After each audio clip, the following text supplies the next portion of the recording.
Yan, napakainit na hapon mga kaibigan. Hapon na.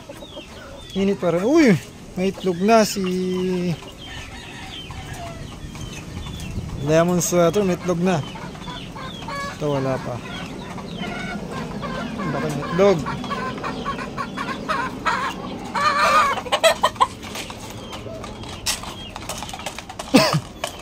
Ito.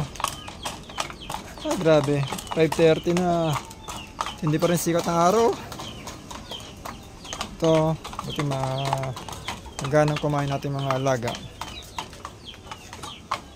Ito si Peru.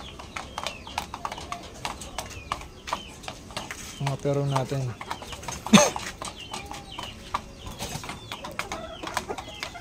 Ito naman ang ating sinibalan.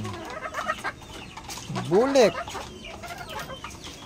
Ah, galing. May itlog na.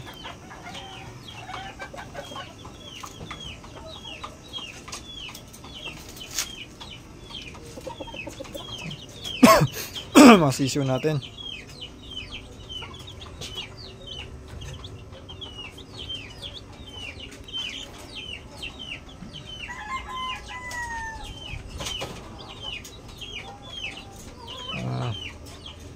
Stress sila sa init, sa sobrang init. Stress ang ating mga alaga.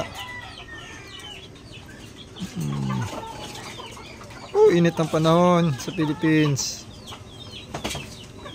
Okay, tapos na kumain. Painom naman tayo ng tubig. Ito, nag-ubos sila lahat. Nag-ubos. Check, check. Uy, ubos. Ubos. Very good, very good.